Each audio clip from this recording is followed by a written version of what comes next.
Wabah virus corona saat ini sudah menyebar di Indonesia. Bagaimana kita bisa menyikapinya sehingga kita bisa make best situation out of worst situation? Beberapa saran diberikan oleh Dr. Tracy Marks, seorang psikiater berpengalaman dari Amerika. Banyak dari kita yang sangat takut menjadi sakit akibat virus ini. Sebagian yang lainnya takut membuat orang yang rentan menjadi sakit. Dan ada pula yang takut akan kerugian finansial yang akan dialami. Hal ini wajar, karena banyaknya informasi yang beredar seperti jumlah pasien meninggal yang terus meningkat, semakin meningkatnya jumlah pasien positif corona, tidak stabilnya perekonomian negara kita, dan lain sebagainya. Akan tetapi, hindari takut yang berlebihan dan jangan panik, karena panik hanya akan memperburuk situasi yang ada. Daripada memusingkan hal-hal yang tidak bisa kita kendalikan, fokuslah pada hal-hal yang bisa kita kontrol, seperti minum air putih yang cukup, makan makanan yang bergizi, rutin olahraga seperti sit up dan push up, rutin mencuci tangan dengan sabun atau hand sanitizer, menjaga kebersihan diri dan lingkungan, menghindari menyentuh wajah, menjaga jarak dalam berinteraksi dengan orang lain atau social distancing, dan juga membatasi aktivitas di luar rumah kecuali untuk hal-hal yang sangat penting. Jadi kita bisa punya kendali yang lebih banyak untuk menjaga diri kita dan orang lain. Bisa juga kita anggap diri kita sudah terkena virus ini. Dengan begitu, kita akan menjaga diri kita dari menulari orang lain, yang secara langsung juga akan menjaga kita tertular dari virus ini, karena kita nggak tahu apakah kita sudah terpapar dari virus ini atau tidak. Hal ini tentu jauh lebih baik daripada kita merasa sehat, tapi malah menularkan virus ini ke orang lain, apalagi orang tua yang rentan. Nah, sekarang bagaimana cara tetap produktif saat kita diharuskan bekerja dari rumah atau beraktivitas lebih banyak di rumah? Yang pertama, tetaplah jaga hari kita untuk tetap terstruktur. Buatlah jadwal aktivitas dan tetap pisahkan waktu bekerja dan kehidupan di rumah. Dedikasikan waktu untuk bekerja dengan maksimal. Kemudian bekerjalah di luar ruang yang biasanya digunakan untuk beristirahat seperti kamar tidur.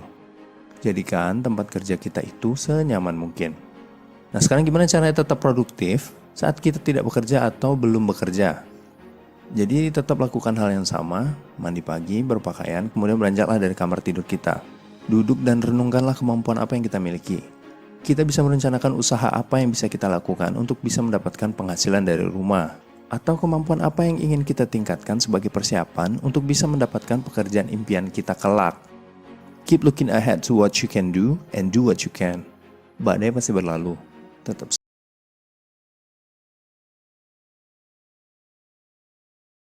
Halo ibu-ibu yang menjalankan usahanya. Saat ini Indonesia sedang mengalami krisis ekonomi karena wabah virus COVID-19. Tentu hal ini sama dirasakan oleh para pelaku usaha terutama yang bergerak di sektor UMKM, yang dimana sektor ini telah menjadi tulang punggung ekonomi bangsa yang telah menciptakan lebih dari 95% lapangan kerja di tanah air.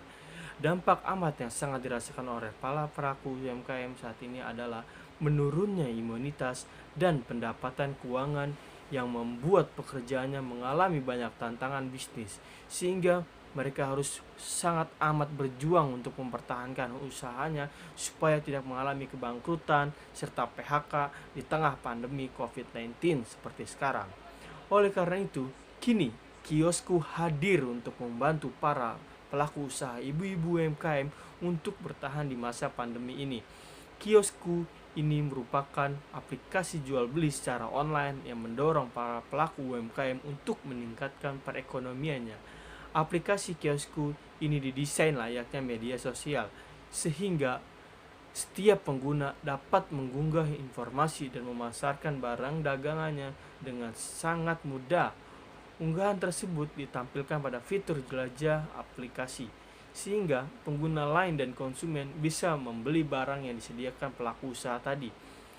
Visi kiosku adalah membantu para ibu, khususnya para pelaku UMKM, untuk memasarkan dagangan melalui aplikasi kami secara online, yang mendapat keuntungan dilihat dari sisi konsumen, mereka bisa mendapatkan barang yang dibutuhkan, dan dari sisi UMKM pemasukan karena transaksi jual beli masih berjalan meski tidak bertatap muka secara langsung, sehingga para ibu akan lebih mudah menjual barang dagangannya untuk mempertahankan bisnisnya dari kebangkrutan.